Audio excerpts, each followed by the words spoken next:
Hi guys, welcome back to our channel. ఈ రోజు మనం ఒక వింతైన ఇంకా చాలా అద్భుతమైన ఒక సినిమా గురించి చూడబోతున్నాం. ఈ సినిమా పేరు Miss Peregrine's Home for Peculiar Children. కథ ఏంటంటే మన తాతలందరూ మనకి కథలు చెప్తారు కదా, అలానే జేక్ అనే ఒక సామాన్య కుర్రాడికి కూడా వాళ్ళ తాతగారు కథలు చెప్పారు. కానీ అది మామూలు కథ కాదు, చాలా వింత కథ. ఆ కథ నిజమో కాదో తెలుసుకోవడానికి అతను ఒక పెద్ద జర్నీ స్టార్ట్ చేస్తాడు. ఆ జర్నీలో అతనికి కొంతమంది దెయ్యాల్లో ఉన్న పిల్లలు ఇంకా పక్షిలా మారగలిగే మనుషులు కలుస్తారు. వాళ్ళందరూ ఏదో ఒక ప్లేస్ లో దాక్కుని బ్రతుకుతున్నారు. కానీ వాళ్ళని చంపి వాళ్ళ కళ్ళను పీక్కుతుండడానికి కొంతమంది భయంకరమైన రాక్షసులు వస్తారు. ఎవరి కంటికి కనిపించని ఆ రాక్షసుల దగ్గర నుంచి ఈ పిల్లల్ని మన హీరో ఎలా కాపాడుతాడు అనేది ఈ సినిమా కథ. ఈ సినిమాలో పిల్లలందరికీ మ్యాజికల్ పవర్స్ ఉంటాయి, అలాగే విజువల్స్ అన్ని కూడా చాలా బాగుంటాయి. సో మీరు కూడా మిస్ చేయకండి, నిజంగానే స్టోరీ బాగుంటుంది. ఇక లేట్ ఏం చేయొద్దు, పూర్తి కథలోకి వెళ్ళిపోదాం. సినిమా ప్రారంభంలో మనకి హీరో జేక్ ని చూపిస్తారు. అతను చదువుకుంటున్నాడు. చదువుతూ పార్ట్ టైం లో ఈ ఫార్మసీలో పనిచేస్తున్నాడు. అండ్ అతని లైఫ్ అంతా చాలా బోరింగ్ గా ఉంటుంది, ఎలాంటి థ్రిల్ లేదు. కానీ ఒక రోజు ఈ బోరింగ్ లైఫ్ కి ఒక సడన్ బ్రేక్ వస్తుంది. అతను వర్క్ చేస్తున్నప్పుడు తాత నుంచి ఒక ఫోన్ కాల్, ఏదో ఎమర్జెన్సీ అనుకుంటా. జేక్ వెంటనే బయలుదేరతాడు. తాతగారి ఇల్లు చాలా దూరంలో ఉంటుంది. హీరో యొక్క సూపర్వైజర్ షెల్లీ అనే ఈ లేడీ జేక్ కి తన కారులో లిఫ్ట్ ఇస్తుంది. షెల్లీ ఇంకా జేక్ మాట్లాడుతూ వెళ్తున్నప్పుడు మళ్ళీ అతనికి తన తాత నుంచి కాల్ వస్తుంది. ఇతనే హీరో యొక్క తాత. ఈయన పేరు అబి. అతను చాలా కంగారు పడుతూ నా లాకర్ కీస్ కనిపించట్లేదు, అవి ఎక్కడ అని అడుగుతాడు. అందుకు జేక్ ఆ కీస్ ఇప్పుడు తన డాడీ దగ్గర ఉన్నాయి కదా అని గుర్తు చేసినప్పుడు అబి అయితే చాలా బాధతో వెపన్స్ లేకుండా నేనెలా వాటితో ఫైట్ చేయగలను అని భయపడతాడు.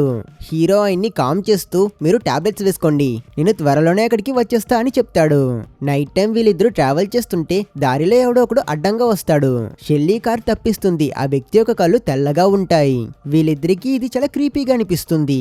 తర్వాత తాతయ్య ఇంటిని రీచ్ అయ్యాక చూస్తే ఇల్లంతా కంప్లీట్ గా డ్యామేజ్ అయి ఉంటుంది. వస్తువులన్నీ అటు ఇటు పడుంటాయి. ఏదో పెద్ద మృగం దాడి చేసినట్టు మరి ఆ డ్యామేజెస్ కనిపిస్తాయి. జేక్ భయపడతాడు. వాళ్ళ తాత కోసం వెతుకుతాడు. ఆయన ఇంట్లో లేడని పెరటికి వెళ్లి చెట్లు పొదల మధ్య వెతుకుతూ ఉంటే జేక్ కి ఒక టార్చ్ లైట్ దొరుకుతుంది. అది రక్తంతో తడిచుంటుంది. ఆ డైరెక్షన్ లో అతను కొంచెం ముందుకు వెళ్ళాక చూస్తే ఒక చోట్లో అబ్బి కింద పడి ఉంటాడు. ఘోరమైన విషయం ఏంటంటే ఆయనకి 2 కళ్ళు లేవు. ఆయన చాలా క్రిటికల్ అయిన కండిషన్ లో ఉన్నారు. జేక్ వెంటనే ఎమర్జెన్సీ నంబర్ కి కాల్ చేస్తాడు. తన మనవడి గొంతు విన్నాక ఈ తాత చనిపోయే ముందు జేక్ తో చాలా కష్టపడి స్ట్రేంజ్ అయిన విషయాల గురించి చెప్తాడు. ఆయన తన దగ్గర సెప్టెంబర్ 3, 1943కి వెళ్ళు, ఒక దీవిలో ఒక పక్షిని కలువు, ఎలా అయినా టైం లోపుకి వెళ్ళిపో అని చెప్పి చనిపోతాడు. జేక్ కి ఏం జరుగుతుందో అర్థం చేసుకునే లోపే ఆ చీకటిలో ఒక పెద్ద రాక్షసుడు పెద్ద పెద్ద కాలు చేతులు టెంటకల్స్ అని చాలా ఘోరమైన ఆకారంతో హీరో దగ్గరికి వస్తాడు. అదే సమయంలో గన్ పట్టుకుని వచ్చిన ఆ సూపర్వైజర్ కేవలం హీరో ఇచ్చిన వార్నింగ్ ని బట్టి తను తిరిగి 4-5 సార్లు ఆ చీకట్లో షూట్ చేస్తుంది. చూస్తే నెక్స్ట్ సెకండే ఆ మాన్స్టర్ మాయమైపోయి ఉంటుంది. దాన్ని జేక్ ఒక్కడే చూశాడు, షెల్లీ చూడలేదు. జేక్ ఇదంతా ఎవరికి చెప్పినా నమ్మరు. పాపం మన హీరోని అందరూ పిచ్చోడు అనుకున్నారు. కనీసం అతని తల్లిదండ్రి కూడా నమ్మలేదు. అందుకే వాళ్ళు డాక్టర్ గోలన్ అనే ఒక థెరపిస్ట్ దగ్గరికి అతన్ని తీసుకువెళ్తారు. ఈ డాక్టర్ చాలా తెలివైన ఆమె. జేక్ స్టోరీస్ అన్ని ఆమె వింటుంది. తాతగారు చిన్నప్పుడు మన హీరోకి చెప్పిన ఆ స్టోరీస్ అన్నిటిని అతను గుర్తు చేసుకుని చెప్తాడు. వరల్డ్ వార్ 2 టైంలో జేక్ తాత ఎనిమీ సోల్జర్స్ తో ఫైట్ చేశాడు. సోల్జర్స్ తో మాత్రం కాదు, కొన్ని స్కారీ అయిన క్రియేచర్స్ తో కూడా అతను ఫైట్ చేశాడంట. తాతయ్య ఒకసారి హీరోకి చాలా స్ట్రేంజ్ అయిన సూపర్ పవర్స్ ఉన్న కొంతమంది చిన్నపిల్లలు బ్రతికే ఒక చోటు ఉందని, ఆ పిల్లల్ని మిస్ పెరిగ్రైన్ అనే ఒక ఆమె క్యార్ చేసేదని, అండ్ ఆమె ఒక పక్షిలాగా మారగలిగే పవర్ ఉన్న ఉమెన్. ఆమె పిల్లల్ని రాక్షసుల దగ్గర నుంచి రక్షిస్తుంది అని తాతగారు నా దగ్గర చెప్పారు. తాతయ్య అబి ఇంకా మిస్ పెరిగ్రైన్ వాళ్ళు చాలా క్లోజ్. ఈ కథ మొత్తం జేక్ ఆ సైకాలజిస్ట్ దగ్గర చెప్పి మాన్స్టర్స్ నిజంగానే ఉన్నాయి, అవే నా తాతని కూడా చంపాయి అని చెప్తాడు. కానీ ఇంత చెప్పాక ఆమె కూడా భయంలో నువ్వేదో హాల్యూసినేట్ చేసుకుని ఉంటావు, వెళ్ళి రెస్ట్ తీసుకో అబ్బాయి అని చెప్పి పంపించేస్తుంది. తర్వాత కొన్ని రోజులు గడుస్తాయి. జేక్ కి బర్త్డే కూడా వస్తుంది. ఫ్యామిలీ సర్ప్రైజ్ చేస్తారు, కానీ అతను మాత్రం సాడ్ గానే ఉంటాడు. కొంతసేపు తర్వాత జేక్ వాళ్ళ అత్త ఇవి నాకు తాతయ్య వస్తువుల్లో దొరికాయి అని చెప్పి అతనికి ఒక గిఫ్ట్ ఇస్తుంది. హీరో దాన్ని ఓపెన్ చేశాక చూస్తే అందులో ఒక బుక్, ఆ బుక్ లో ఒక పోస్ట్ కార్డ్ ఉంటుంది. దాన్ని పంపించింది వేరెవరో కాదు, మిస్ పెరిగ్రైన్. ఆమె తాతయ్య అబ్బిని మళ్ళీ చూడాలి అని ఆశపడి ఆయన్ని పిలుచుంటుంది. జేక్ నెక్స్ట్ రోజే ఈ పోస్ట్ కార్డ్ ని ఆ సైకాలజిస్ట్ కి చూపిస్తాడు. ఈ పోస్ట్ కార్డ్ ని మిస్ పెరిగ్రైన్ జస్ట్ 2 years బ్యాకే పంపించింది. అంటే ఆమె ఇంకా ప్రాణాలతో ఉండే ఛాన్సెస్ ఎక్కువగా ఉన్నాయి. సో నేను వాళ్ళు బ్రతికే ఐలాండ్ కి వెళ్లి వాళ్ళని మీట్ అవుతాను. ఆమెతో మాట్లాడితే నా ప్రశ్నలు అన్నిటికీ ఆన్సర్స్ దొరుకుతాయి అని అతను చెప్తాడు. జేక్ వాళ్ళ తల్లిదండ్రులకి ఈ ఐడియా నచ్చదు. ఫ్యాంటసీస్ కోసం టైం వేస్ట్ చేయకూడదు అని వాళ్ళు చెప్తారు. కానీ సర్ప్రైజింగ్లీ ఆ సైకాలజిస్ట్ హీరోకి ఈ విషయంలో సపోర్ట్ చేస్తుంది. తను పేరెంట్స్ దగ్గర మీ బాబుని మీరు ఐలాండ్ కి తీసుకువెళ్ళండి, ఆల్రెడీ అతని మాటల్ని ఎవ్వరు నమ్మట్లేదు అని అతను మెంటలీ అప్సెట్ అయి ఉన్నాడు. అలాగే ఐలాండ్ కి వెళ్ళాక అతనే ఇవన్నీ జస్ట్ ఫ్యాంటసీస్, రియాలిటీ ఏంటో అక్సెప్ట్ చేసుకుంటాడు. సో ఇది మీకు చాలా హెల్ప్ అవుతుంది అని సజెషన్ ఇస్తుంది. ఇంకేంటి నెక్స్ట్ సీన్ లో జేక్ తన తండ్రితో ఐలాండ్ కి బోట్ లో వెళ్తున్నట్టు చూపిస్తారు. వీళ్ళు ముందుగా ఒక హోటల్లో చెక్ ఇన్ అవుతారు. జేక్ రెస్ట్ టైం తీసుకోకుండా తన నాన్న దగ్గర నేను మిస్ పెరిగ్రైన్ వాళ్ళ అనాథాశ్రమంకి వెళ్తాను అంటాడు. కానీ జేక్ వాళ్ళ ఫాదర్ ఈ కొత్త ప్లేస్ లో నువ్వు ఒంటరిగా ఎక్కడికి వెళ్ళొద్దు అని చెప్పి జేక్ కి ఈ విషయంలో సహాయం చేసే వాళ్ళు ఎవరైనా ఉన్నారా అని బయటికి వెళ్లి వెతుకుతూ కొంతమంది కుర్రాళ్ళ దగ్గర హెల్ప్ అడుగుతాడు. వాళ్ళు ముందు ఒప్పుకోరు. తండ్రి వాళ్ళకు డబ్బిచ్చి ఒప్పిస్తాడు.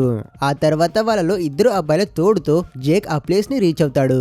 కానీ ఆ ఆశ్రమం అంతా కూలిపోయి ఉంటుంది. హోటల్ కి రిటర్న్ వచ్చిన అతను ఆ హోటల్ యొక్క మేనేజర్ మిస్టర్ ఆగి వీల్ చైర్ లో ఉన్నాడు కదా ఇతనే.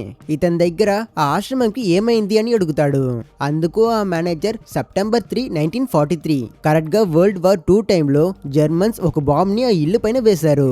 దెబ్బకి ఆ ప్లేస్ అంతా కంప్లీట్ గా డిస్ట్రాయ్ అయిపోయింది. పాట్ లోనే అందులో ఉన్న పిల్లలు, కేర్ టేకర్ అందరూ చనిపోయారు అని ఆగి చెప్తాడు.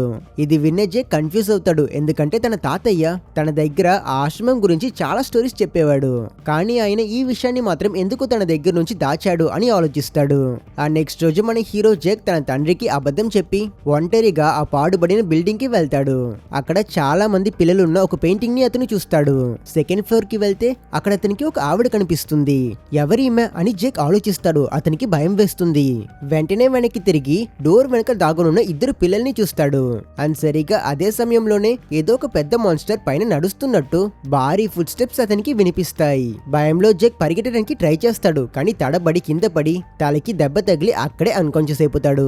కొంతసేపట్లో అతను కళ్ళు తెరిచి చూస్తే ఒక చిన్న పిల్ల అతన్ని ఎత్తుకుని ఇంకో చోటుకి తీసుకువెళ్లి కిందకి దించుతుంది. జేక్ మెలకుని చూస్తే తాతయ్య తనకి ఇన్ని రోజులు చెప్పిన ఆ స్టోరీస్ లో ఉన్న పిల్లలందరూ కనిపిస్తారు. అంతే ఆ పిల్లల ఫోటోస్ అన్నిటిని తాతయ్య ముందే అతనికి చూపించుంటాడు. కాబట్టి జేక్ కూడా వెంటనే వాళ్ళని గుర్తుపడతాడు. అయినా ఇక్కడ విషయం అది కాదు. ఆ ఫోటోస్ అని 1943లో తీసినవి. కానీ ఇప్పటికీ వీళ్ళంతా చూపుకి అదేలానే ఉన్నారు. అండ్ జర్మన్ వాళ్ళు వేసిన బాంబులో కూడా వీళ్ళంతా చనిపోయారు కదా, మీరంతా ఇంకా బ్రతికే ఉన్నారా అని జేక్ షాక్ అయితే వాళ్ళు కాదని చెప్పి లూప్ లోకి వెళ్ళాలి అని ఎక్స్ప్లెయిన్ చేస్తారు. తాతయ్య చనిపోయే ముందు కూడా ఏదో లూప్ గురించి జేక్ దగ్గర చెప్పుంటాడు. కాబట్టి హీరో ఈ లూప్ గురించి పూర్తిగా తెలుసుకోవడం కోసం వాళ్ళతో పాటు వెళ్తాడు. వాళ్ళతన్ని ఒక గుహలోకి తీసుకెళ్తారు. జేక్ బయటికి వచ్చాక చూస్తే అసలు ప్రపంచమే మారిపోయి ఉంటుంది. మొదట్లో చాలా వర్షం మబ్బులు ఉన్న ఆ ఐలాండ్ ఇప్పుడు చూడడానికి చాలా ప్రశాంతంగా అందమైన ఎండతో మెరిసిపోతూ పచ్చపచ్చగా కనిపిస్తుంది. జేక్ ఏం జరుగుతుందో అర్థం కాక దగ్గరలో ఉన్న ఒక పబ్ కి వెళ్తాడు. అక్కడున్న వాళ్ళు జేక్ వేసుకుని ఉన్న మోడర్న్ బట్టలు చూసి ఎప్పుడూ చూడని వింత జంతువులా చూస్తారు. వీడి మాటలు కూడా కొంచెం మోడర్న్ గా తేడాగా ఉంటాయి. అసలుకే ఇది వరల్డ్ వార్ 2 టైం. ఇందువల్ల అక్కడి ప్రజలందరూ జేక్ ఒక స్పై అనుకుని అతన్ని కొట్టడానికి వస్తారు. వాళ్ళ బట్టలు వాళ్ళ మాటలు అన్ని చాలా పాతకాలంలో ఉంటాయి. జేక్ ని టార్చర్ చేసి వాడిక్కడికి ఎందుకు వచ్చాడో ఇంట్రోగేట్ చేద్దాం అని వాళ్ళు ఫిక్స్ అవుతారు. అంతే ఇక వీడి చాప్టర్ క్లోజ్ అని మనం అనుకునే సమయానికి సడన్ గా ప్లేస్ లో ఉన్న గ్లాస్ ప్లేట్స్ అన్ని ఎగురుతాయి. ఎవ్వరికి అక్కడ ఏం జరుగుతుందో అర్థం కాదు. ఇరిగిపోయిన గ్లాస్ పీసెస్ తో ఆ ప్లేస్ లో ఒక గందరగోళం స్టార్ట్ అవుతుంది. అక్కడికి జేక్ ని ఈ ప్లేస్ కి తీసుకువచ్చిన ఆ వింత పిల్లలు కూడా వస్తారు. తన పేరు ఆలివ్. తను మన హీరో చేయపట్టుకుని అతని బలవంతంగా ఆ ప్లేస్ నుంచి బయటకు తీసుకువెళ్తుంది. పరిగెట్టే ముందు లోపల ఉన్న వాళ్ళని బ్లాక్ చేయడానికి ఎంట్రన్స్ కి నిప్పు పెడుతుంది. అది కూడా జస్ట్ తన చేతుల్ని యూజ్ చేసుకుని. వింత పిల్లలు గుర్రం బండిలో హీరోని అక్కడి నుంచి తీసుకువెళ్తారు. యాక్చువల్లీ బార్ లో గ్లాసెస్ ఇంకా ప్లేట్స్ అన్ని బ్రేక్ అవడానికి కారణం ఒక ఇన్విజిబుల్ బాయ్. అతని పేరు మిల్లెడ్. జేక్ కి ఆపోజిట్ లోనే కూర్చుని ఉంటాడు కానీ కనిపించడు.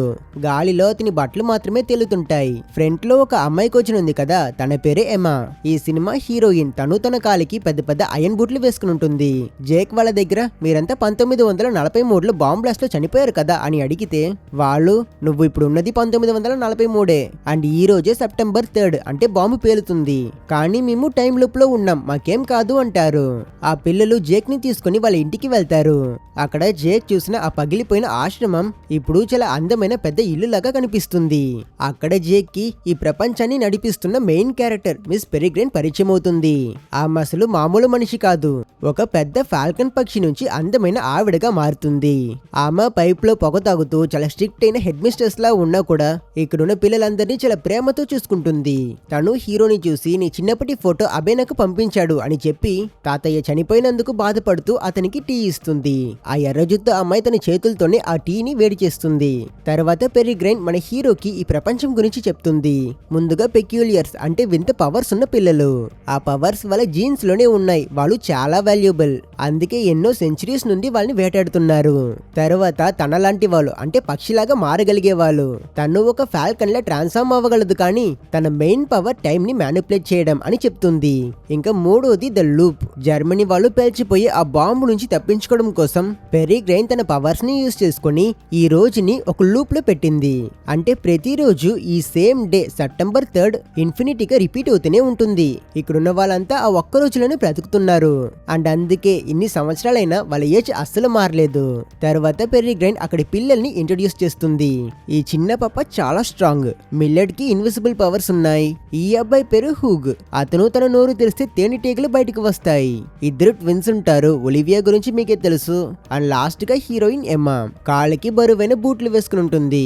జేక్ ఎమ్మాతో మాట్లాడుతాడు. తను అతని దగ్గర ఒక చిన్న హెల్ప్ అడుగుతుంది. యాక్చువల్లీ ఎమ్మాకి ఒక ఉడతని చెట్టు మీద పెట్టాలి. ఎమ్మా గాలిలో ఎగరగలదు, తను ఫ్లోట్ అవ్వడానికి తన షూస్ ని విప్పేస్తుంది. తను తన ఒంటికి కట్టున్న తాడిని గట్టిగా పట్టుకోమని జేక్ దగ్గర చెప్పి తను అలా ఫ్లోట్ అవుతూ ఆ ఉడతకి హెల్ప్ చేస్తుంది.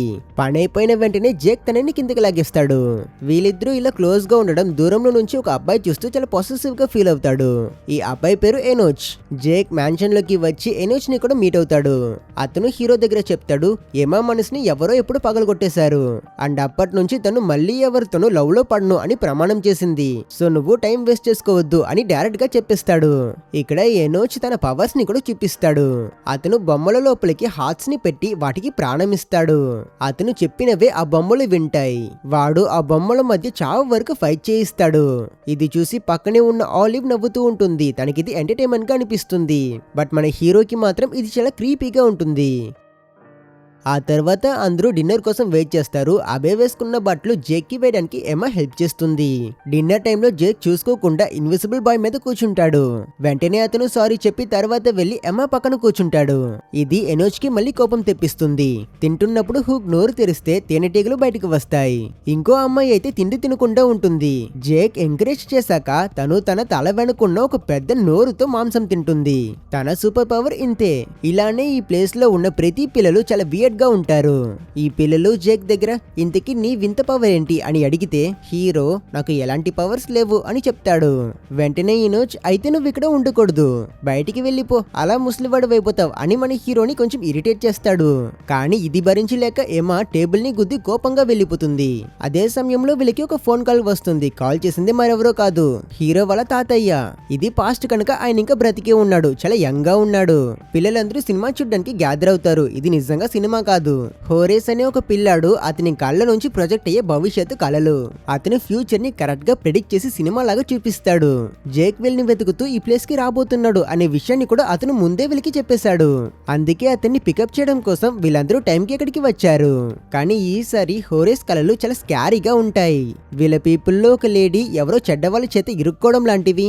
అలా ఇలా సీన్ మరి చివరికి ఎమ్మా ఇంకా జేక్ కలిసి ఉండడం కనిపిస్తుంది. వాళ్ళు ముద్దు పెట్టుకునేలా వెళ్తారు. చూస్తున్న పిల్లలు అందరూ నవ్వుతుంటారు. వెంటనే పెరిగ్రైన్ ఆ ప్రొజెక్షన్ ని ఆపేస్తుంది. వెంటనే జేక్ సరే నా పనేదో అయిపోయింది, నాకు ఆన్సర్స్ దొరికాయి, ఇక నేను వెళ్ళిపోతా అని చెప్పినప్పుడు మిస్ పెరిగ్రైన్ హీరోని ఈ రోజు రాత్రి ఇక్కడే ఉండమని చెప్తుంది. లూప్ రీస్టార్ట్ అవ్వడం చూడ్డానికి చాలా బ్యూటిఫుల్ గా ఉంటుందంట. పిల్లలందరూ అద్భుతమైన సీన్ చేయడం కోసం జేక్ ని అక్కడే స్టే చేయమంటారు. ఆ రాత్రి అందరూ మాస్క్లు వేసుకుని బయటకు వస్తారు. ఆకాశం నిండా ఎనిమి వల్ల ఫైటర్ ప్లేన్స్ వస్తాయి. పెద్ద పెద్ద బాంబులని సిటీ మొత్తం డ్రాప్ చేస్తాయి. కరెక్ట్ గా 9 9:30కి ఒక పెద్ద జర్మన్ బాంబ్ వీళ్ళ ఆశ్రమం పైన క్రాష్ అయ్యేలా వస్తుంది. ఆ లాస్ట్ సెకండ్ లో మిస్ పెరిగ్రైన్ తన చేతిలో ఉన్న పాకెట్ వాచ్ తో ఆ టైం ని పాస్ చేసి అలా వెనక్కి తిప్పుతుంది. అసలు ఆ సీన్ చూస్తే చాలా బ్యూటిఫుల్ గా ఉంటుంది. వర్షం చుక్కలు గాలిలో ఆగిపోతాయి. వాళ్ళ ఇంటి రూఫ్ కి కొంచెం ఇంచెస్ లో ఆగిన ఆ బాంబ్ అలా రివర్స్ అయిపోయి మళ్ళీ ఆకాశంలోకి వెళ్ళిపోతుంది. మిస్ పెరిగ్రైన్ టైం ని ముందు రోజు 9:30కి చేసేస్తుంది. పిల్లలందరూ వెళ్ళి పడుకుంటారు. తర్వాత మార్నింగ్ జేక్ మిస్ పెరిగ్రైన్ కి వచ్చిన ఒక అర్జెంట్ లెటర్ ని దాచిపెట్టుకుంటాడు. తర్వాత అతను ఎమ్మతో కలిసి ఆ కేవ్ కి వెళ్తాడు. అక్కడ జేక్ ఫోన్ తో ఇద్దరు ఫొటోస్ తీసుకుంటారు. ఎమ్మా జేక్ వెళ్ళిపోతున్నాడని చాలా బాధపడుతుంది. ఎందుకంటే అతను పెద్దవాడవుతాడు. అబేల్ అని పెళ్లి చేసుకుని పిల్లలకని ముసలాయన అవుతాడు. కానీ వీళ్ళు మాత్రం ఎప్పుడు ఇదేలానే ఉంటారు. విషయం ఏంటంటే ఇక్కడ ఉన్న చిన్న చిన్న పిల్లలు కూడా మన హీరో కంటే చాలా రోజులు ఎక్కువగా బ్రతుకున్నారు. బట్ వీళ్ళ లైఫ్ లో ప్రోగ్రెస్ అనేది లేదు. అందుకే ఎమ్మా కొంచెం ఫీల్ అవుతుంది. అండ్ సరిగ్గా అప్పుడే హోరస్ విషయంలో చూపించినట్టు ఒక దెబ్బ తగిలిన పక్షి వస్తుంది. ఈ పక్షి కూడా మిస్ పెరిగ్రైన్ లానే ఒక మనిషి అని ఎమ్మా గుర్తించి ఇంజ్యూర్ అయిన ఈమె హ్యూమన్ ఫామ్ కి రావడం కొంచెం కష్టం. సో నువ్వు వెళ్ళిపో, నేను ఈమెని ట్రీట్మెంట్ కోసం తీసుకువెళ్తా అని తను చెప్తుంది. జేక్ వెళ్లే ముందు నేను మళ్ళీ వస్తాను అని ప్రామిస్ చేసి వెళ్తాడు. బయటికి వచ్చాక జేక్ తన తండ్రిని కలుస్తాడు. ఆయన చాలా కోపంగా ఉన్నాడు. ఎందుకంటే జేక్ అబద్ధం చెప్పాడు కదా. తిరిగి హోటల్ కి వచ్చాక జేక్ మిస్ పెరిగ్రైన్ కి వచ్చిన ఆ లెటర్ ని తీసి చదువుతాడు. ఆ లెటర్ ని పంపించింది మరెవరో కాదు, అబీ. తాతగారు అందులో బ్యారన్ అనే ఒక వ్యక్తి వీళ్ళలానే మిగతా లూప్స్ కి ప్రాబ్లమ్స్ ఇస్తున్నాడని అందులో మెన్షన్ చేస్తుంటాడు. యాక్చువల్లీ ఈ స్పెషల్ పవర్స్ ఉన్న పిల్లలు పెరిగ్రైన్ ఆశ్రమంలో ఉన్న వాళ్ళు మాత్రం కాదు. ఇక్కడ వీళ్ళు ఎలా లూప్స్ లో బ్రతుకుతున్నారో అలానే వేరే వేరే చోట్లలో కూడా లూప్స్ ఉన్నాయి. అండ్ అక్కడ కూడా ఈ డిఫరెంట్ పవర్స్ ఉన్న చిన్న పిల్లలు ఉంటారు. అండ్ వీళ్ళందరూ ఈ బ్యారన్ ఎవరో కానీ వీడి దగ్గర నుంచి తప్పించుకోవడం కోసమే ఈ లూప్స్ లో బ్రతుకుతున్నారు. బట్ జేక్ కి ఈ విషయాలని క్లియర్ గా అర్థం అవ్వలేదు. అతనికి చాలా డౌట్స్ ఉన్నాయి. సో అతను తర్వాత రోజు మార్నింగ్ మళ్ళీ తన తండ్రికి తెలియకుండా గోడ దూకి ఆ హోటల్ నుంచి ఎస్కేప్ అయి మళ్ళీ కేవ్ లోకి వెళ్లి మిస్ పెరిగ్రైన్ వల్ల లూప్ ఉన్న చోటు ఆ పాస్ట్ కి వెళ్ళిపోతాడు. అతను లోపలికి వచ్చాక ఫస్ట్ పనిగా మిస్ పెరిగ్రైన్ ని కలిసి ఆమె దగ్గర తన క్వశ్చన్స్ అన్నిటిని అడుగుతాడు. ముందు ఆమె నిన్న వెలికి గుహలో దొరికిన ఆ పక్షి, ఆమె ఒక లేడీనే, ఆమె పేరు మిస్ అవర్సెట్ అనే విషయాన్ని కన్ఫర్మ్ చేస్తుంది. కానీ మిస్టర్ బ్యారన్ గురించి మాత్రం ఏమీ చెప్పదు. పర్సనల్ లెటర్లని దొంగతనం చేస్తున్న వెంటనే రివర్స్ లో అతన్ని తిడుతుంది. హీరో ఆన్సర్స్ కోసం అందరి దగ్గర అడుగుతాడు. చివరికి ఎనోచ్ జేక్ ని వెళ్లి విక్టర్ తో మాట్లాడమని సజెస్ట్ చేస్తాడు. జేక్ ఆ రూమ్ లోకి వెళ్లి చూస్తే విక్టర్ చనిపోయి ఉంటాడు. ఇంకా అతనికి కళ్ళు ఉండవు. ఎనోచ్ అతన్ని తన పవర్ తో లైట్ గా బ్రతికించి జేక్ ని భయపడతాడు. తర్వాత వీళ్ళు బయట ఒక వాక్ కి వెళ్తారు. జేక్ ఎమ్మాతో విక్టర్ ఇంకా ఆ తెల్లటి కళ్ళున్న క్రియేచర్స్ గురించి మాట్లాడతాడు. వాళ్ళ తాతయ్య చనిపోయిన రోజు అలాంటి మాన్స్టర్స్ ని చూసాను అని అతను చెప్తాడు. ఇంకా ఇది విన్నాక ఎమ్మా అతన్ని బోట్ లో తీసుకువెళ్తుంది. సముద్రంలో ఒక ప్లేస్ కి వచ్చాక సడన్ గా తను నీటిలోకి దూకేస్తుంది. జేక్ కూడా తన వెనకలే దూకుతాడు. ఎమ్మా తన నోట్లో నుంచి గాలి వదులుతూ నీటిలోకి వెళ్తూ ఉంటుంది. జేక్ అయితే ఊపిరి పీల్చుకోవడానికి కష్టపడుతుంటాడు కనుక ఎమ్మా అతనికి ఒక ఎయిర్ బబుల్ హెల్మెట్ ఇస్తుంది. వాళ్ళు సముద్రంలో మునిగిపోయిన ఒక పాత షిప్ దగ్గరికి వెళ్తారు. ఎమ్మా ఆ షిప్ లోని సీక్రెట్ రూమ్ కి వెళ్లి తను ఈసారి నోరుతో పెద్ద గాలి ఊదుతుంది. యాక్చువల్లీ తన సూపర్ పవర్ గాల్లో ఎగరడం కాదు, గాలే. అంత ఎయిర్ ఒక్కసారిగా ఆ షిప్ కంపార్ట్మెంట్ లోకి రాగానే ఆ ఫోర్స్ కి లోపల ఉన్న వాటర్ అంతా బయటికి వెళ్ళిపోతాయి. ఎమ్మా వెంటనే ఆ సీక్రెట్ కంపార్ట్మెంట్ డోర్ ని క్లోజ్ చేసేస్తుంది. ఎమ్మా పవర్స్ చూసి జేక్ ఆశ్చర్యపోతాడు. అమ్మాయిలంటే అసలే పడిపోయే జేక్ కి మ్యాజిక్లు చేసే అమ్మాయి దొరికింది. వాడు లవ్ లో పడిపోతాడు. ఎమ్మా తాతయ్య అబీకి చెందిన లూప్స్ ని మార్క్ చేసిన మ్యాప్ ఇంకా మాన్స్టర్ల ఫోటోస్ ని హీరోకి చూపిస్తుంది. తను వాళ్ళలో బ్యారన్ ఎవరో కూడా చూపిస్తుంది.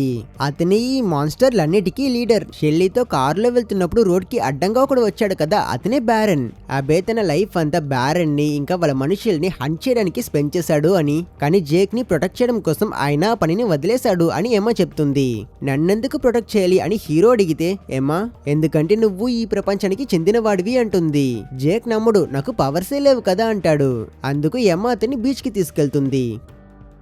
వీళ్ళిద్దరూ కొంచెం దూరంలో నుంచి మిస్ పెరిగ్రైన్ ని చూస్తుంటారు. ఆమె చేతిలో గన్ పట్టుకుని వాచ్ లో టైం చూస్తూ వెయిట్ చేస్తూ ఉంటుంది. అక్కడ విక్టర్ ని చంపిన ఆ ఇన్విజిబుల్ క్రియేచర్ మళ్ళీ వస్తుంది. అది ఎవరి కంటికి కనిపించదు, కానీ జేక్ కి కనిపిస్తుంది. పెరిగ్రైన్ ఈ మాన్స్టర్ ని ప్రతిరోజు ఒక స్పెసిఫిక్ టైం లో షూట్ చేసి చంపిస్తుంది. అండ్ అలానే ఈసారి కూడా తను వాచ్ చూస్తూ అది తన దగ్గరికి వచ్చినప్పుడు ఆమె క్రాస్ బోతో దాని తలలోనే షూట్ చేసి చంపిస్తుంది. ఏమా జేక్ దగ్గర నీకు అది కనిపించింది కదా అని అడిగితే అతను అవును అంటాడు. ఇదే జేక్ యొక్క స్పెషల్ పవర్. మిగతా వాళ్ళ ఎవ్వరికీ కనిపించని ఆ ఇన్విజిబుల్ క్రియేచర్స్ ని చూడ్డం. అబేకి కూడా ఇదే పవర్ ఉండేది. అందుకే అతన్ని నార్మల్ లైఫ్ లో ఎవ్వరూ అర్థం చేసుకోలేదు. మిస్ పెరిగ్రైన్ ఆ క్రియేచర్స్ ని హాలోస్ అంటారు అని ఎక్స్ప్లెయిన్ చేస్తుంది. బ్యారెన్ ఇంకా కొంతమంది చెడ్డవాళ్ళు ఇమ్మోర్టల్ అవడానికి ఎక్స్పెరిమెంట్లు చేశారు. కానీ వాళ్ళ ప్రాసెస్ లో సైడ్ ఎఫెక్ట్స్ వల్ల మాన్స్టర్స్ లాగా మారిపోయారు. కానీ బ్యారెన్ కి ఏం తెలిసిందంటే ఈ స్పెషల్ పవర్స్ ఉన్న చిన్నపిల్లలు ఉన్నారు కదా, వాళ్ళ కళ్ళని తింటే వాళ్ళు మళ్ళీ హ్యూమన్ ఫామ్ లోకి వస్తారు అని. కాబట్టి వాళ్ళు అప్పటి నుంచి ఇలానే టైం లూప్స్ అన్నిటిపైన దాడి చేసి అందులో ఉన్న పిల్లలందరినీ చంపి వాళ్ళ కళ్ళని తినేస్తారు. అప్పుడే ఆలివ్ ఆ ఇంకో పక్షి మిస్ అవకట్ ని చూడమని మిస్ పెరిగ్రైన్ ని పిలుస్తుంది. మిస్ అవకట్ వాళ్ళ టైం లూప్ ని హాలోస్ అటాక్ చేశారని, తను పిల్లల్ని కాపాడలేకపోయాను అని చెప్పి ఏడుస్తుంది. డేంజర్ దగ్గర పడ్డంతో పెరిగ్రైన్ అందరినీ ప్యాక్ చేసుకోమని, తర్వాత రోజు లూప్ వదిలేసి వెళ్లిపోవాలి అని ఆర్డర్ ఇస్తుంది. అదే రోజు రాత్రి జేక్ తన టైంకి వెళ్లిపోతాను అని అంటాడు. లూప్ కనుక క్లోజ్ అయితే వాడు మళ్ళీ రాలేడు అని తెలిసాక కూడా వెళ్లిపోతాను అని అంటాడు. దీనివల్ల ఏమో హర్ట్ అవుతుంది. హీరో బయటికి వచ్చాక తన తండ్రి భయంతో ఉంటాడు. ఎందుకంటే వాళ్ళ హోటల్ మేనేజర్ అంకుల్ ఆగి డెడ్ బాడీ కళ్ళు లేకుండా దొరుకుంటుంది. ఈ డేంజర్ ని అర్థం చేసుకుని జేక్ మిస్ పెరిగ్రైన్ ని వార్న్ చేయడానికి కేవ్ కి పరిగెడతాడు. అక్కడే ఉన్న జాన్ అనే ఒక వ్యక్తి కూడా మన హీరోని ఫాలో అవుతాడు. లూప్ లోకి వెళ్ళాక ఆ జాన్ అనేవాడు తన అసలు రూపం చూపిస్తాడు. అతనే బ్యారన్. అండ్ ఇక్కడ ట్విస్ట్ ఏంటంటే అతనే డాక్టర్ గోలన్ గా, అదే హీరోని ట్రీట్ చేసిన ఆ సైకాలజిస్ట్ గా కూడా నటించాడు. ఈ లూప్ ని కనిపెట్టడం కోసం వాడు మన హీరోని యూజ్ చేసుకున్నాడు. బ్యారన్ జేక్ ని హాస్టేజ్ గా తీసుకొని ఆ ఆశ్రమానికి వెళ్తాడు. విల్లన్ వీళ్ళ ప్లేస్ కి రావడం వల్ల ఇప్పుడు అందరూ డేంజర్ లో ఉన్నారు. పిల్లల్ని సేవ్ చేయడానికి మిస్ పెరిగ్రైన్ బ్యారన్ డిమాండ్స్ అన్నిటికీ ఒప్పుకుంటుంది. తను పక్షిలాగా మారి అతను చెప్పిన కేజ్ లో బందీ అవుతుంది. బ్యారన్ వాళ్ళందరినీ రూమ్ లో లాక్ చేసేస్తాడు. అండ్ సరిగ్గా అప్పుడే అభి ఫోన్ చేస్తాడు. జేక్ ఆయనకి లాస్ట్ గుడ్ బై చెప్తాడు. ఒక హాలో లోపలికి వచ్చి అది మిస్ అవకెట్ ని తినేస్తుంది. నెక్స్ట్ సెకండ్ అది ఎనోస్ ని కూడా పట్టుకున్నప్పుడు జేక్ వెంటనే క్రాస్ బో పట్టుకొని అతను తన కంటికి మాత్రం కనిపించే ఆ మాన్స్టర్ ని షూట్ చేసి అతన్ని కాపాడుతాడు. అందరూ ఆ మాన్స్టర్ల దగ్గర నుంచి తప్పించుకుంటూ అటిక్కి పరిగెడతారు. బయట వర్షం పడుతుంది. జర్మన్ ప్లేన్స్ ఆకాశంలో వెళ్తుంటాయి. అంటే ఇంకొంచెం సేపట్లో వీళ్ళ బిల్డింగ్ పైన బాంబు వేయబోతున్నారు. మాన్స్టర్ డోర్ ని పగలగొట్టుకుని వీళ్ళ దగ్గరికి రావడానికి ప్రయత్నిస్తూ ఉంటే ఈ పిల్లలందరూ విండోస్ ని యూజ్ చేసుకుని బయటికి వెళ్తుంటారు. ఒక పాపకి ఈ చెట్లని కంట్రోల్ చేసే పవర్స్ ఉంటాయి. తను చెట్టు కొమ్మల సైజ్ పెంచి వీళ్ళు తప్పించుకోవడం కోసం ఒక దారిని క్రియేట్ చేస్తుంది. ప్రతి ఒక్కరూ దాన్ని యూజ్ చేసుకుని తప్పించుకుంటారు ఎక్సెప్ట్ జేక్ మరియు ఎమ్మా తప్ప. ఎనిమిస్ ఆ బాంబ్ ని వేసిస్తారు. ఆ మాన్స్టర్ కూడా డోర్ ని బ్రేక్ చేసుకుని వీళ్ళని పట్టుకుంటుంది. అనే సమయానికి ఎమ్మా జేక్ ని పట్టుకుని తన పవర్స్ తో స్లోగా జంప్ చేస్తుంది. ఆ ఎక్స్ప్లోషన్ లో ఆ మాన్స్టర్ చనిపోయింది. వీళ్ళిద్దరూ సేఫ్ అవుతారు. బట్ ఈ ఎక్స్ప్లోషన్ తో ఈ లూప్ క్లోజ్ అయిపోయింది. వీళ్ళ బిల్డింగ్ కంప్లీట్ గా డ్యామేజ్ అయిపోయింది. పిల్లలందరూ అక్కడ నుంచి బీచ్ దగ్గరికి సేఫ్ గా వస్తారు. కానీ ఇప్పుడు వీళ్ళు 1943 టైంలో ట్రాప్ అయిపోయారు. జేక్ బాధపడుతూ మనం ముందు మిస్ పెరిగ్రైన్ ని సేవ్ చేయాలి అంటాడు. కానీ వీళ్ళు ట్రావెల్ చేసుకుని వెళ్ళాలి అంటే వీళ్ళకు బోట్ లాంటిది ఏదైనా కావాలి కదా. సో ఎమ్మా తన పవర్స్ ని యూజ్ చేసుకుని నీటిలో మునిగిపోయిన ఆ పాత షిప్ దాన్ని పైకి తీసుకొస్తుంది. అందరూ షిప్ ఎక్కుతారు.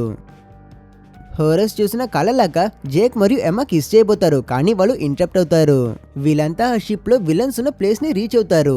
అక్కడికి వెళ్ళాక ముందు జేక్, ఎమ్మా ఇంకా ఇన్విజిబుల్ బాయ్ మిల్లర్డ్ షిప్ దిగుతారు. వాళ్ళ ప్లాన్ వెంటనే స్టార్ట్ అవుతుంది. జేక్ ఇంకా ఎమ్మా ఒక హాంటెడ్ హౌస్ లోకి వెళ్తారు. అక్కడ ఆల్రెడీ చాలా హాలోస్ ఉంటాయి. ఎమ్మా తన షూస్ విప్పేసి గాలిలో తేలుతుంది. జేక్ తనని తాడుతో పట్టుకుంటాడు. అండ్ అక్కడ నుంచి ఎమ్మా గట్టిగా అరిచి విలన్స్ ని వార్న్ చేస్తుంది. మేము ఆల్రెడీ హాలోస్ ని చంపేశాము. ఇప్పుడు మిస్ పెరిగ్రైన్ కోసమే వస్తున్నాం. మీ దగ్గర ఇరుక్కున్న మా వాళ్ళందరినీ 5 నిమిషాలు రిలీజ్ చేయండి. వాళ్ళని బీచ్ దగ్గరికి తీసుకురండి, లేకపోతే మీ పని అయిపోతుంది అని బెదిరిస్తుంది. ఇంత చెప్పాక తర్వాత ఏం జరుగుతుంది? హాలోస్ వీళ్ళని వెంటాడడం స్టార్ట్ చేస్తాయి. ఇంకా మొత్తం ఏరియాలో పెద్ద యుద్ధం స్టార్ట్ అవుతుంది. ఒక హాలోని కార్ గుద్దుతుంది.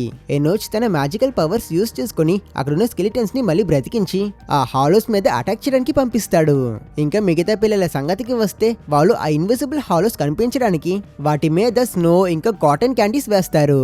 అప్పుడు ఆ స్కెలిటన్స్ చాలా వరకు హాలోస్ ని చంపేస్తాయి. హూగ్ తన తేనెటీగల్ని వాడి బ్యారన్ మనుషుల మీద అటాక్ చేయిస్తాడు. ఆలివ్ బ్యారన్ కి నిప్పి పెడుతుంది. కానీ అతను తప్పించుకుంటాడు. జేక్ అతన్ని షూట్ చేయడానికి కూడా ట్రై చేస్తాడు. కానీ మిస్ అవుతాడు. అప్పుడు వీళ్ళ టీమ్ లో ఉన్న ఆ సూపర్ స్ట్రాంగ్ గర్ల్ ఒక వీల్ చైర్ ని పీకి బ్యారన్ మీద విసురుతుంది.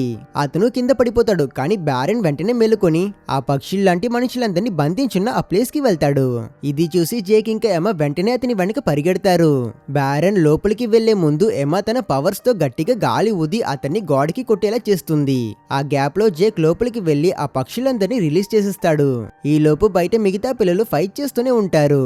ఆలివ్ ని ఒక మాన్స్టర్ ఫ్రీజ్ చేసి ఐస్ లాగా మార్చిస్తుంది. ఎనోచ్ భయపడి పక్కనున్న ఒక ఏనుగు బొమ్మకి ప్రాణం పోసి ఆలివ్ ని సేవ్ చేస్తాడు. ఆ అమ్మ చనిపోయింది అనుకుని బాధతో కిస్ చేస్తాడు. కానీ ఆలివ్ వెంటనే మెలుకుంటుంది. ఎమ్మా అలిసిపోవడంతో బ్యారన్ తప్పించుకొని మళ్ళీ రూమ్ లోకి వెళ్తాడు. లోపల జేక్ ఆల్రెడీ రిలీజ్ చేసిన పక్షులు బ్యారన్ ని అటాక్ చేస్తుంటాయి. అప్పుడే ఎమ్మా ఇంకా ఎనోచ్ అక్కడికి వస్తారు. కానీ వాళ్ళకు ఇద్దరు జేక్లు కనిపిస్తారు. విల్లన్ కూడా ఇప్పుడు జేక్ రూపంలో మారి వీళ్ళని మోసం చేయడానికి ట్రై చేస్తున్నాడు. వీళ్ళిద్దరికి ఎవరు నిజమైన జేకో అర్థం కాదు. ఎనోచ్ తన చేతిలో ఉన్న వెపన్ తో ఎవరిని షూట్ చేయాలో తెలియక కన్ఫ్యూజ్ అవుతూ ఉంటే అనుకోకుండా ఒక హాలో రూమ్ లోకి వస్తుంది. అది నిజమైన జేక్ ఎవరు గుర్తించలేక జేక్ రూపంలో ఉన్న విల్లన్ బ్యారన్ మీద దాడి చేస్తుంది. బ్యారన్ కళ్ళు రెండింటిని తినేస్తాయి. అతన్ని చంపేస్తుంది. ఆ హాల్లో ఇప్పుడే జేక్ మీద ఫస్ట్ టైం అటాక్ చేయడానికి వస్తుంది. జేక్ క్రాస్ బోని లాక్కుని దాని తలలోనే షూట్ చేసి చంపిస్తాడు. ఇలా వీళ్ళ ప్రాబ్లమ్స్ అన్ని అయిపోయాయి. వాళ్ళు గెలిచారు. కానీ టైం అయిపోయింది. ఈవినింగ్ 4:30 అయ్యింది. ఈ టైంలో వీళ్ళంతా ఇక్కడే ఉంటే నార్మల్ గా పెరిగి చనిపోతారు. కాబట్టి ఇనోచ్ అందరినీ వెళ్ళిపోదామని అంటాడు. ప్రతి ఒక్కరు జేక్ కి బాయ్ చెప్పి షిప్ లోకి వెళ్తారు. లాస్ట్ కి ఎమ్మా ఒక్కటే మిగులుతుంది. జేక్ ఎక్స్ప్లెయిన్ చేయడానికి ట్రై చేస్తాడు. కానీ ఎమ్మా ఆపేసి ఇలా అంటుంది, నువ్వు నీ తాతయ్యని ప్రేమించావు. నువ్వు నీ టైంకి వెళ్ళిపోతున్నావు అని బాధపడుకు. మేము 1943లోనే రోజు గడుపుతాం. నార్మల్ పీపుల్ లాగా ఇది ఏం చెడ్డ విషయం కాదు అంటుంది. వాళ్ళిద్దరూ గట్టిగా హక్ చేసుకుంటారు. ఎమ్మా వెళ్ళిపోతుంది. కట్ చేస్తే జేక్ తన ప్రెసెంట్ టైం కి తిరిగి వస్తాడు. అతను వాళ్ళ తాతయ్య ఇంటికి వెళ్తాడు. చూస్తే ఆయన ఇంకా ప్రాణాలతోనే ఉన్నాడు. బ్యారన్ ని వీళ్ళు పాస్ట్ లో చంపేస్తారు కాబట్టి అతను ఈ టైంలో తాతగారిని చంపలేదు. జేక్ తాతయ్యని గట్టిగా హక్ చేసుకుని జరిగిందంతా చెప్తాడు. ఫైనల్ గా జేక్ తన ఆర్డినరీ లైఫ్ ని వదిలేసి చాలా లూప్స్ లో ట్రావెల్ చేసి చివరికి 1943 షిప్ కి రీచ్ అవుతాడు. ఎమ్మా అతన్ని చూసి నమ్మలేకపోతుంది. వాళ్ళు కిస్ చేసుకుంటారు. అప్పుడు మిస్ పెరిగ్రైన్ పక్షి రూపంలో అక్కడికి వస్తుంది. పిల్లల్ని ప్రొటెక్ట్ చేసే మిషన్ ఎప్పుడూ కంటిన్యూ అవుతుంది అని ఆమె గుర్తు చేస్తుంది. అలా టైం లైన్ ముందుకు సాగుతున్నట్టు చూపిస్తారు. అండ్ ఇక్కడితో ఈ సినిమా ఎండ్ అవుతుంది. సో ఇది guys Miss Peregrine the Home for Peculiar Children అనే మూవీ కదా. ఈ వీడియో మీకు నచ్చితే లైక్ చేసి మన ఛానల్ ని సబ్స్క్రైబ్ చేసుకోవడం మర్చిపోకండి. ఇంకో మంచి మూవీతో మిమ్మల్ని మళ్ళీ కలుస్తా. అప్పటి వరకు టేక్ కేర్.